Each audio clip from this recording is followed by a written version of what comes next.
Pray be seated. Veuillez vous asseoir. Je vous en prie. Pray be seated. May it please your honor. The Legislative Assembly has elected me as their Speaker, though I am but little able to fulfill the important duties thus assigned to me. If, in the performance of those duties, I should at any time fall into error, I pray that the fault may be imputed to me and not to the Assembly, whose servant I am, and who, through the better to enable them to discharge their duty to their King and country, hereby claim all their undoubted rights and privileges, especially that they have freedom of speech in their debates, access to your person at all seasonable times, and that their proceedings may receive from you the most favourable consideration.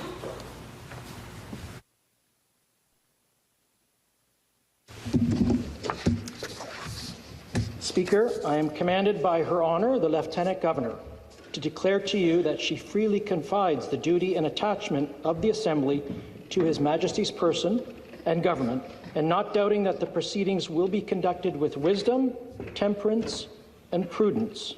She grants and upon all occasions will recognize and allow the constitutional privileges. I am commanded also to assure you that the Assembly shall have ready access to Her Honour upon all suitable occasions, and that their proceedings, as well as your words and actions, will constantly receive from her the most favourable construction.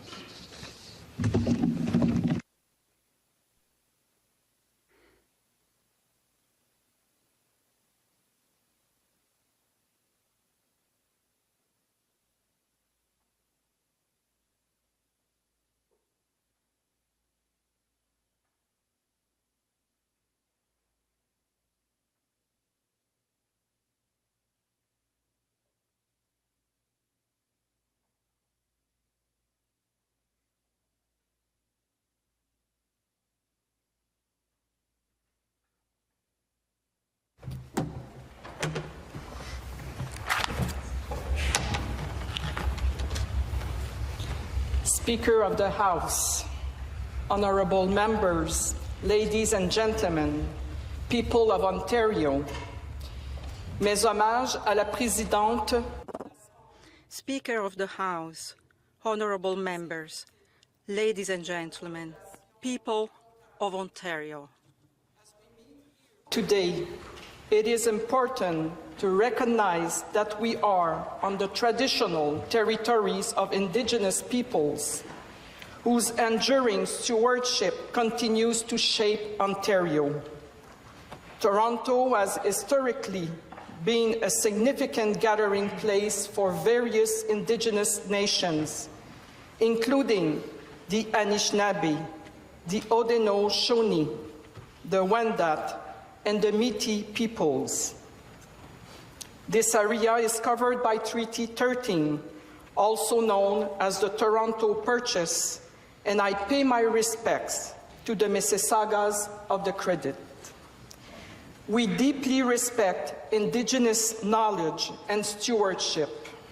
As we move forward, we are committed to working together in partnership, fostering collaboration and mutual respect to build a better future for all. As the representative of His Majesty, King Charles III, I have the honor and pleasure of opening the first session of the 44th Parliament of Ontario. I would like to first congratulate all newly elected and re-elected members of this provincial parliament. As the people of Ontario's representatives, you have been entrusted to give voice to the people's interest in this, their house. Your role is rooted in a rich history of harnessing change and overcoming challenge. In fact, the first Legislative Assembly of what is now the province of Ontario met more than 2 centuries ago in a tiny village on the south shore of Lake Ontario. The members of that first assembly were loyalists, men who fled north from the turmoil of the American Revolution to build a new home here in Canada.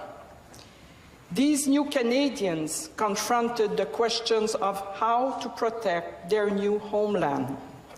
They had come to a land of enormous potential, but faced the immediate and urgent risk of invasion and annexation by their American neighbors. In the years to come, Ontario and Canada's proximity to the United States would lead first to conflict, then to one of the most productive, prosperous, and peaceful partnerships in the history of the world. Today's legislature looks very different from that first assembly. It better reflects the diversity of our province, including the Indigenous peoples who are the original inhabitants of these lands.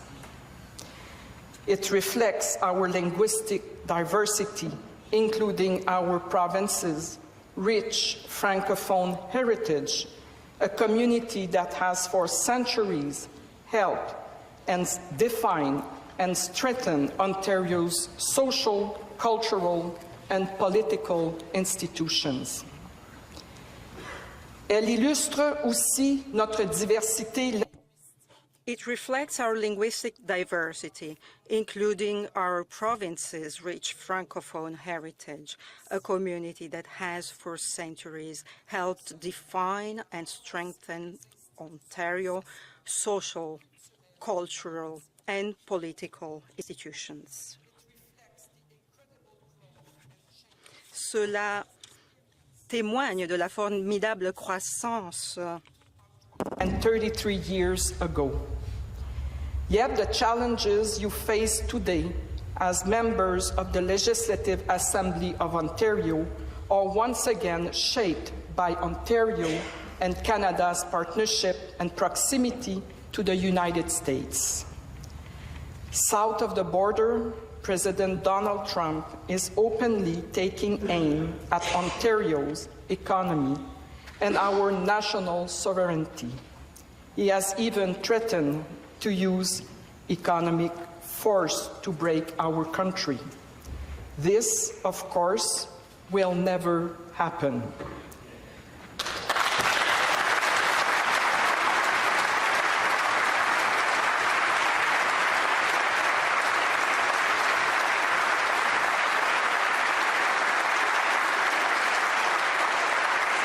Because Canada is not for sale.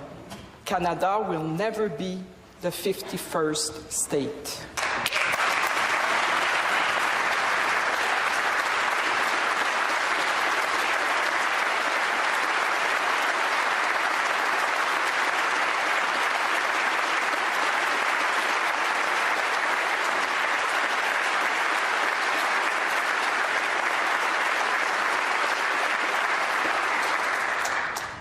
Your government is united in its determination to protect Ontario and to protect Canada, no matter what. We must be prepared for the challenge ahead. Over the last 7 years, our province has come so far. Ontario has welcomed nearly $70 billion of investment in key sectors, helping to create more than 1 million new jobs since 2018. These investments did not happen by chance. They are the result of your government's relentless focus on reducing costs for businesses and creating the conditions for them to grow, hire, and thrive. Now, as the rest of the world joins Ontario and Canada in confronting President Trump's tariffs, this progress is under urgent threat.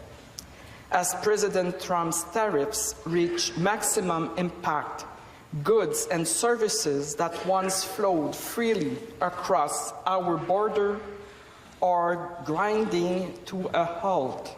causing chaos and uncertainty. Business owners once planning to expand are now worried about making payroll. Workers owed a hard-earned promotion are now worried about next week's paycheck.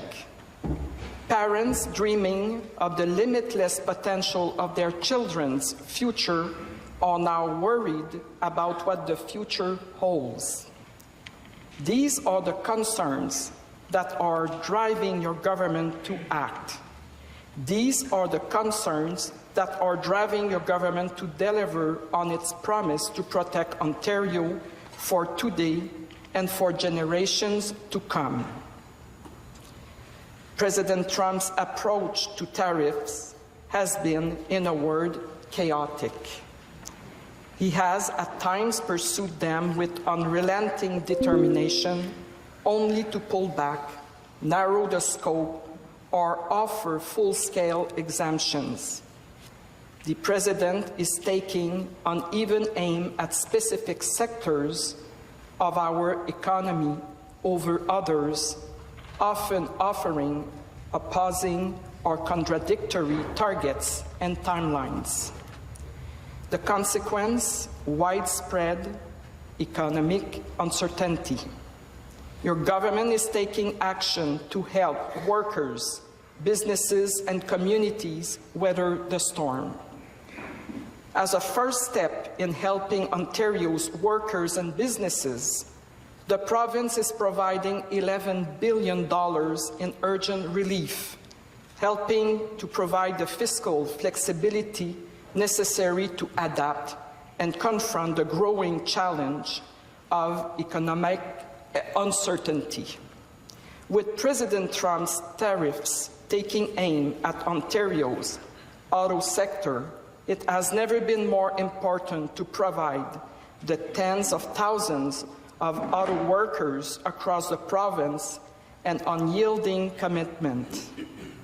Your government will continue to stand firmly behind and maintain its financial contributions to the electric vehicle and battery auto pack that attracted $46 billion in new investments.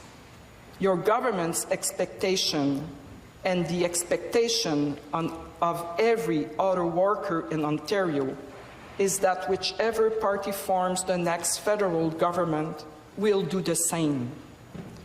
Your government will continue to monitor the impact of President Trump's tariffs and stands ready to support the sector most impacted. The federal government needs to do the same. Every cent of revenues raised through Canada's reciprocal tariffs needs to be shared with workers and businesses as quickly as possible. Paychecks and livelihoods are depending on it. While President Trump's tariffs represent the most immediate threat to Ontario's economy, they are a symptom of a much larger challenge. For decades, Ontario and Canada have relied on free trade with the United States to deliver unprecedented economic growth and prosperity. The last few months, however, have taught us that we can no longer assume the benefits of our economic partnership with the United States. The strength of Ontario's economy and the social programs it funds can no longer depend on a partner that has proven itself to be fundamentally unreliable. Instead, your government will build an economy that is more competitive, more resilient, and more self-reliant. To be clear, your government will continue to engage with American lawmakers in good faith discussions to make the case that we are stronger when we work together in common cause as allies and partners. Economic realities make doing so a necessity. At the same time, your government will go to extraordinary lengths to make sure our province and country can stand on its own.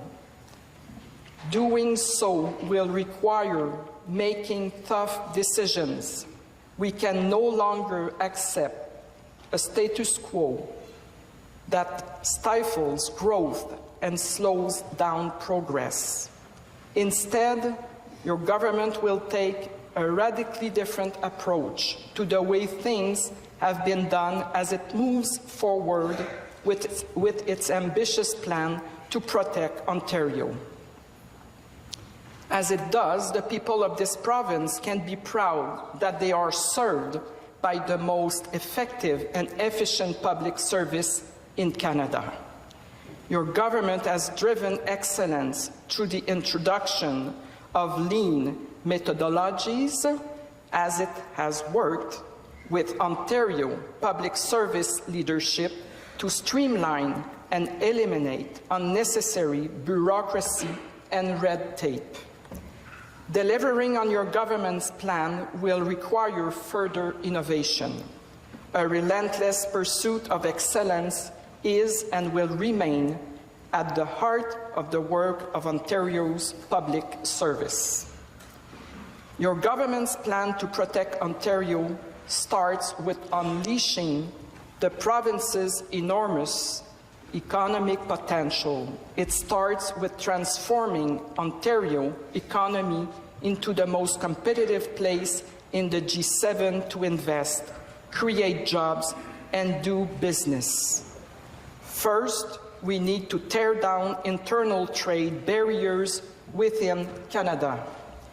Internal trade barriers are no different than President Trump's tariffs. They increase cost, slow growth, and hurt everyday, hard-working people. They stop Ontario's economy from reaching its full potential.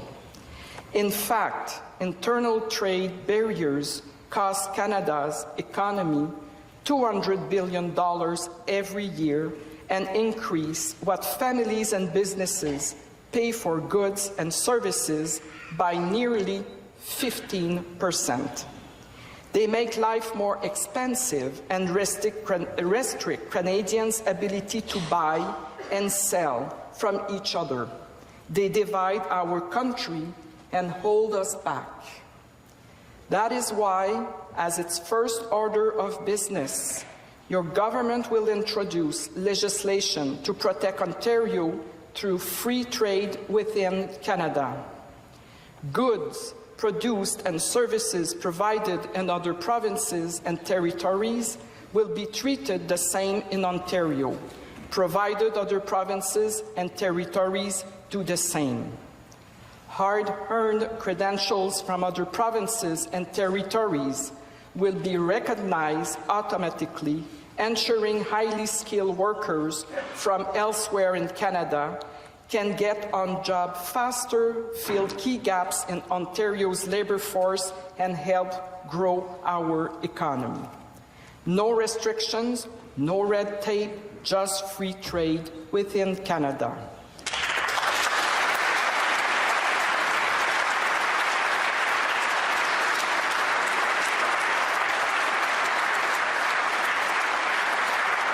Pas de restrictions, pas de formalités administratives. No restrictions, no red tape, just free trade within Canada. Also be a leading voice in the Federation for New Railways, Highways, Airports, and Seaports. Your government will champion new pipelines eastward, westward, north, and south, connecting Alberta oil to new refineries, new tidewater, and beyond it, new markets.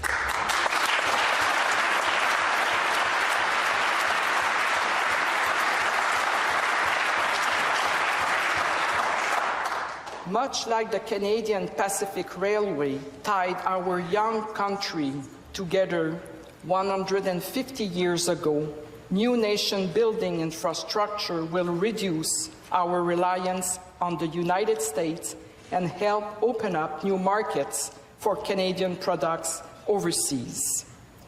This includes Ontario's vast supply of critical minerals. The front line in Canada's battle against President Trump's economic threats rests in the Ring of Fire, covering approximately 5,000 square kilometers. The Ring of Fire contains the most promising mineral development opportunities in the world, representing billions in economic potential. The region includes reserves of chromite, copper, cobalt, nickel, platinum, and every other mineral necessary for the growth of advanced economies. As Ontario and Canada confront the challenge of President Trump's economic disruption, there's no better point of leverage on the world stage. Simply put, Ontario has the minerals the world needs. Pour le dire simplement. Simply put, Ontario has the minerals the world needs. We need to get our critical minerals out of the ground, processed and shipped to the factory floors, building for the future. For decades, Ontario's critical minerals have remained trapped, locked, and held back by red tape and duplicative federal approval processes that together can take up to 15 years to complete. At a time when Ontario is fighting for the future of its economy, uncertainty in timelines and approvals is no longer acceptable. What we used to do in decades, we must now do in months. As its second order of business, your government will introduce bold new legislation to unlock the Ring of Fire. Once passed, this new legislation will provide the government the authority to designate regions where multiple critical mineral deposits are present or likely to be present, including the Ring of Fire, as regions of strategic importance to the province's economy and security interests. Within the boundaries of these regions, proponents that meet high operating, safety, and environmental standards will benefit from significantly streamlined permitting and approvals alongside an uninterrupted commitment to meeting duty to consult requirements. Roads, highways, and the infrastructure necessary to unlock Ontario's critical minerals will also benefit from these streamlined approvals. Your government will ensure that northern communities reap the benefits of critical mineral development, including for First Nations communities, through equity partnerships that offer generational economic opportunities. Alongside bold action to unleash the economic potential of Ontario's abundant supply of critical minerals, your government will restore sense and sanity to a labyrinth of rules and regulations that bring development in the province to a standstill. Over the course of its mandate, your government will further streamline the province's environmental assessment process and bring common sense conservation principles to the role of conservation authorities and species at risk requirements. As Ontario eliminates red tape, the federal government must do the same. Faced with an existential threat to Canada's economy, the federal government can no longer adhere to failed policies that do nothing more than delay and destroy new resource projects. Alors que l'Ontario élimine les formalités. As Ontario eliminates red tape, the federal government must do the same. Faced with an existential threat to Canada's economy, the federal government can no longer adhere to failed policies that do nothing more than delay and destroy new resource projects. Out of the ground, it is also preparing historic investment to support critical mineral processing capacity here at home. Instead of being ripped and shipped overseas, minerals mined in Ontario will be refined in Ontario, creating new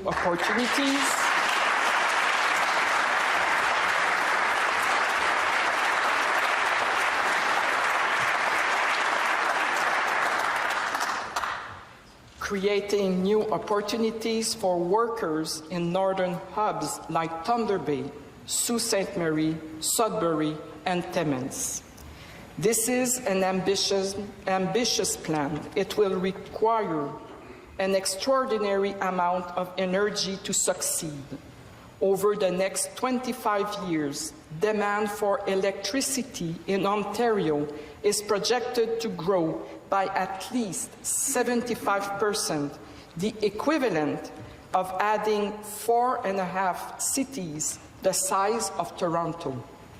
Ontario's energy policy will determine the success of our province's economy today and for a generation to come.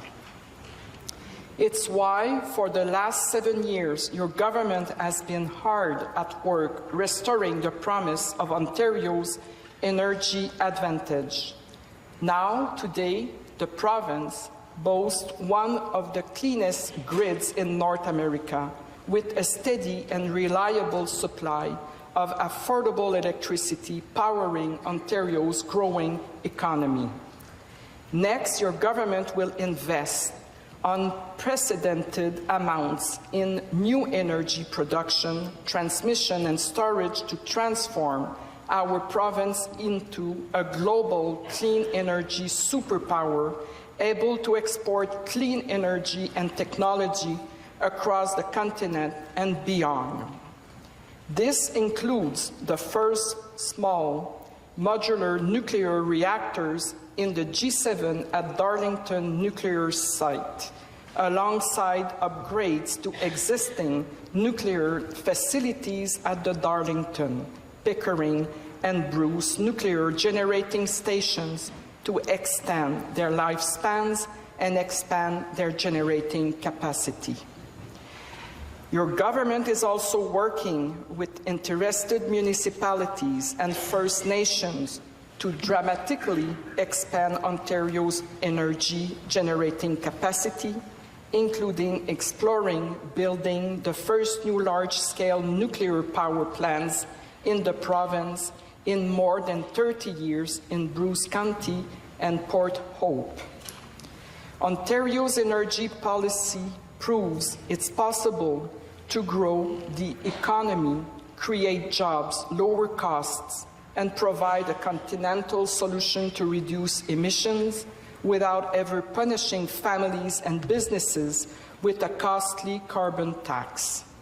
La politique énergétique de l'Ontario prouve qu'il est possible de faire croître les Ontario energy policy proves it's possible to grow the economy, create jobs, lower costs, and provide a continental solution to reduce emissions without ever punishing families and businesses with a costly carbon tax.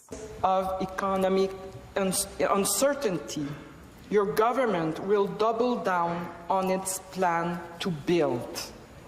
With President Trump's tariffs taking direct aim at Ontario, this historic infrastructure plan will get shovels in the ground sooner and keep thousands of workers on the job.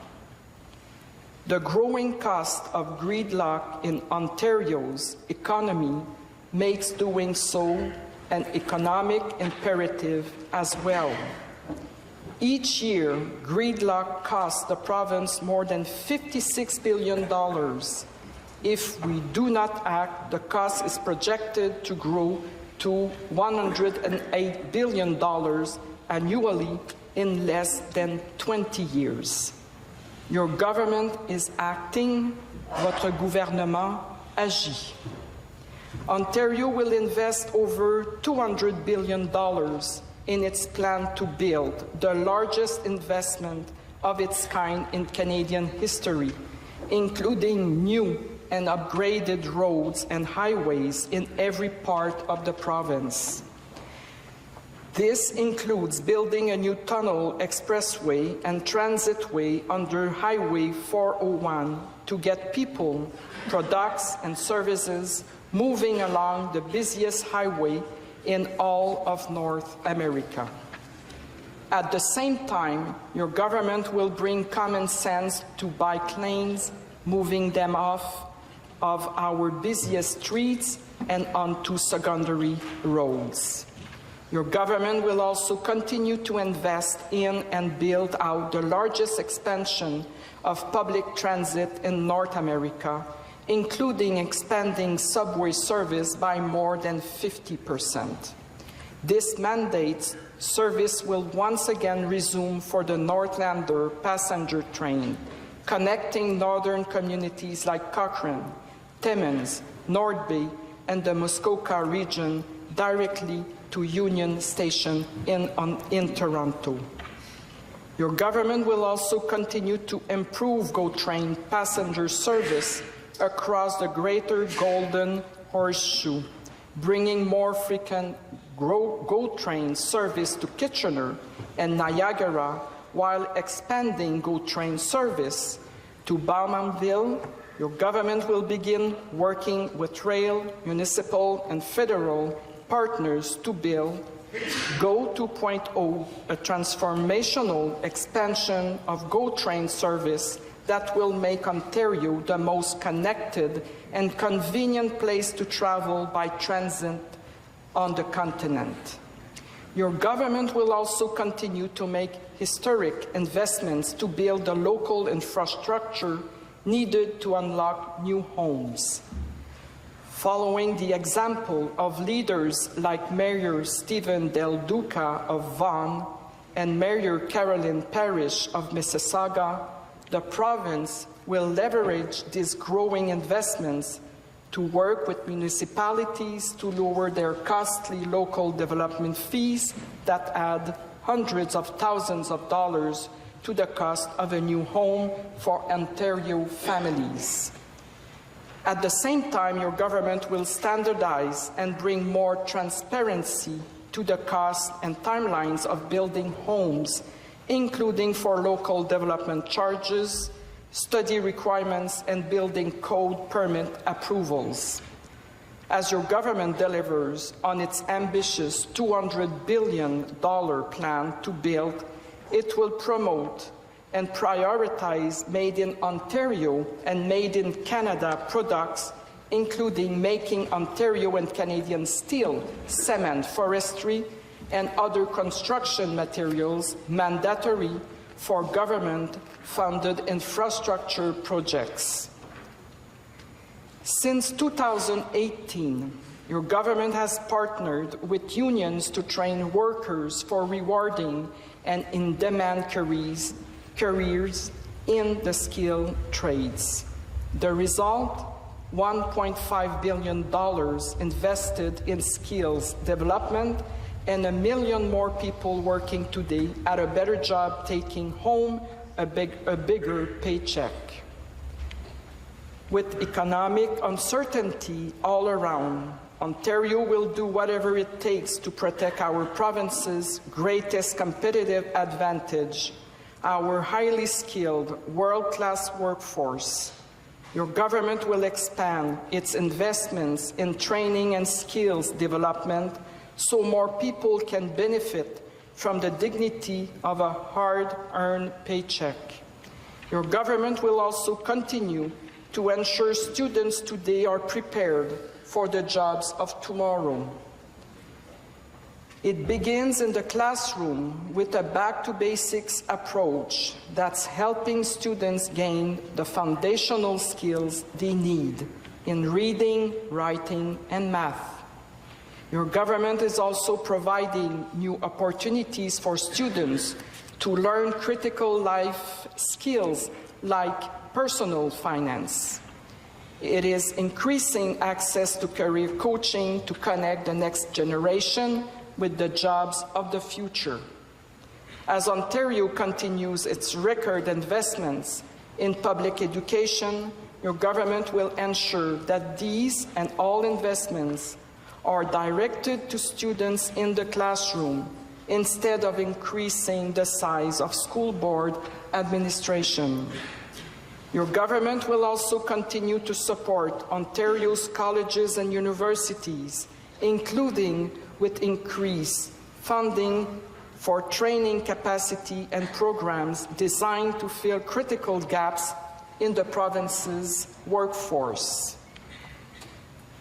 Ontario families, like families across Canada, have faced a generational cost of living crisis, first because of inflation, and then because of the punishing interest rate hikes that followed, fast and frequent.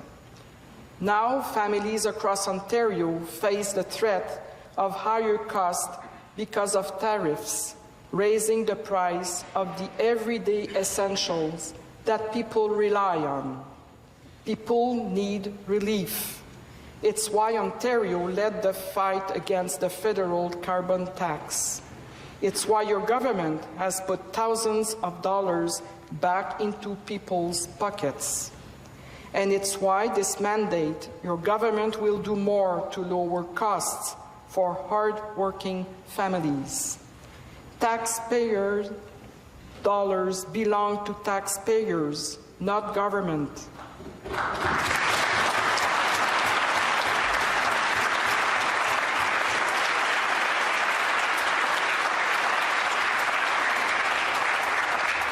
Now, more than ever, you deserve to keep more of what's yours.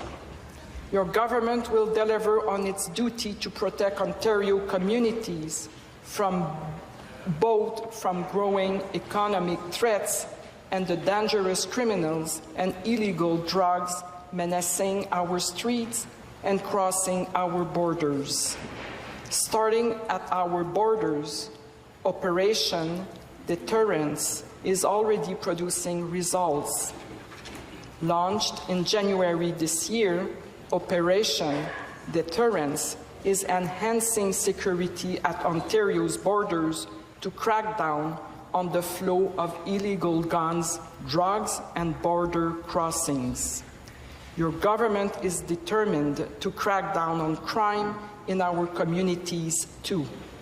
That's why Ontario has successfully transitioned 9 drug injection sites near schools and daycares into recovery-oriented hubs, with another 19 expected to open in communities across the province in the coming weeks and months.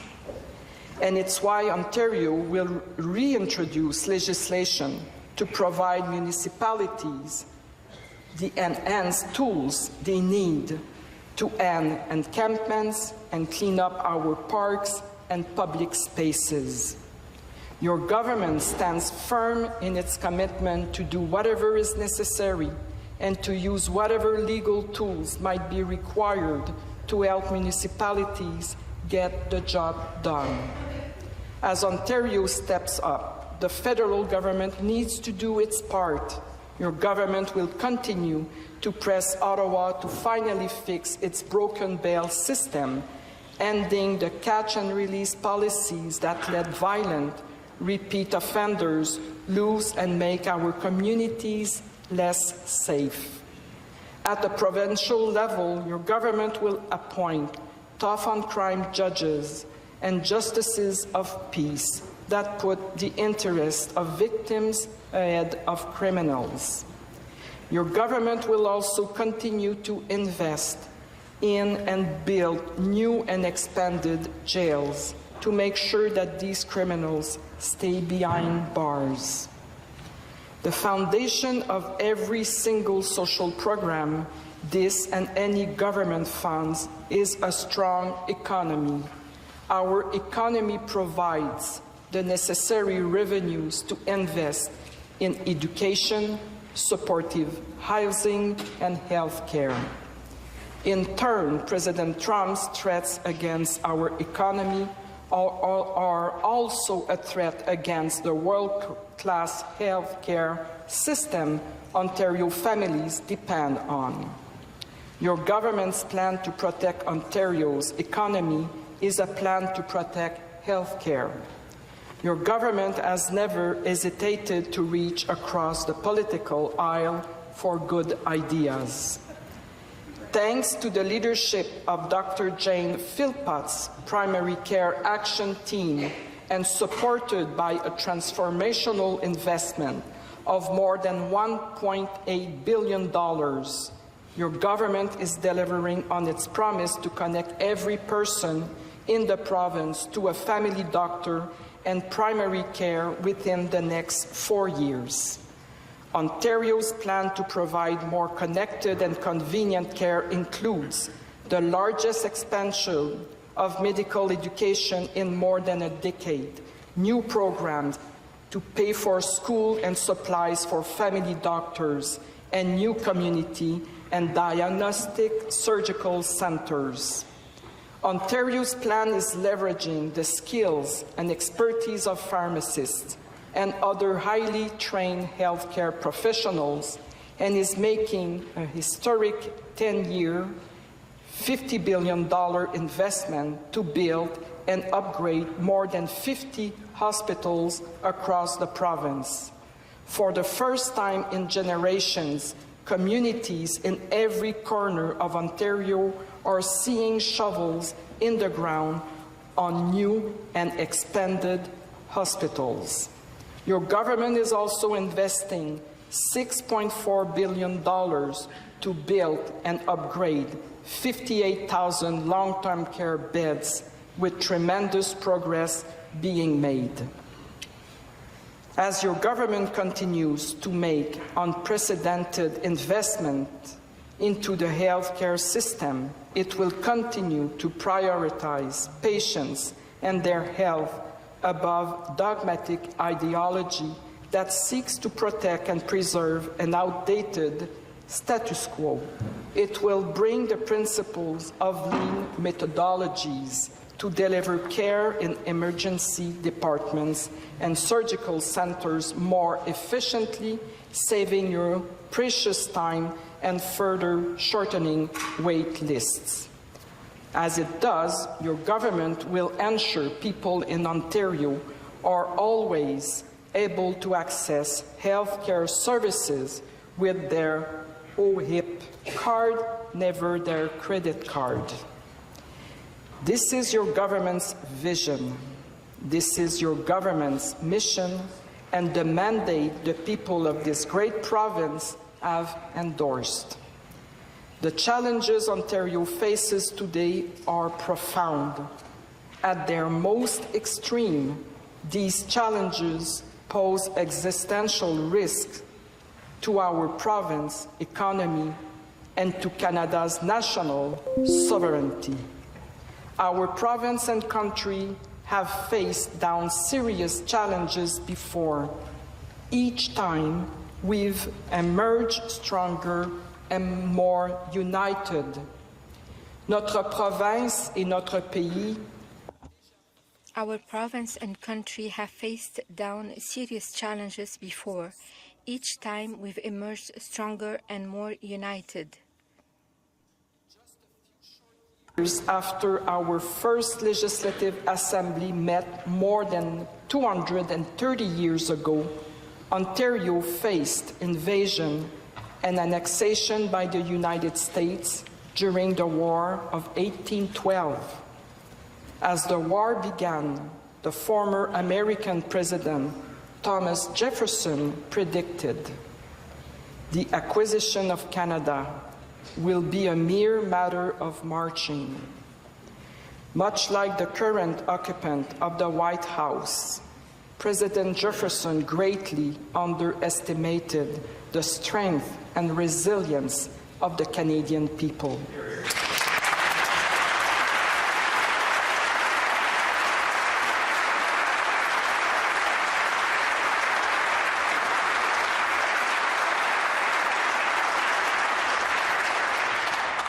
2 years and 8 months later, American soldiers marched home defeated.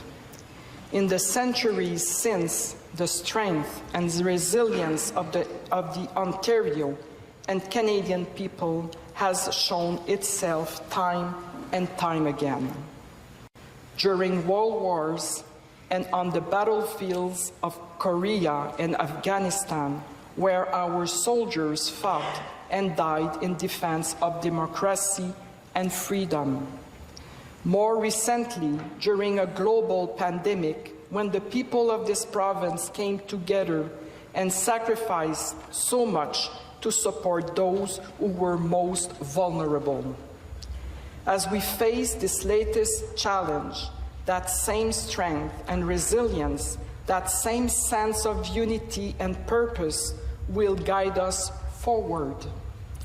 Peace and prosperity, incredible diversity, our inspiring natural beauty stretching from the Great Lakes to Hudson Bay. Paix et prospérité, une diversité. Peace and prosperity, incredible diversity, awe-inspiring natural beauty, stretching from the Great Lakes to Hudson Bay. Our land, the true north, strong and free. C'est notre terre. This is our land, the true north, strong and free. Tomorrow and every day to come, your government will do whatever it takes to protect Ontario, the best province in the best country on earth.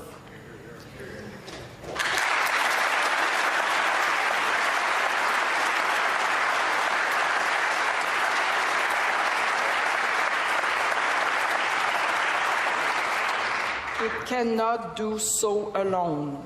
We can only succeed together, united with the support of workers, businesses, union leaders, and municipalities, working side by side with First Nations and Indigenous partners. Alors, ensemble, soyons. So together, let's be bold, let's be ambitious, let's be fearless. Protégeons l'Ontario. Together, let's protect Ontario. Bold. Let's be ambitious. Let's be fearless. Together, let's protect Ontario. Miigwech. Thank you. Merci.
Canada, our home and native land, true patriot love in all of us command, carte bras et porter les pays, il s'est porté la croix, ton histoire est du épopée des plus brillants exploits. God keep our land, glory.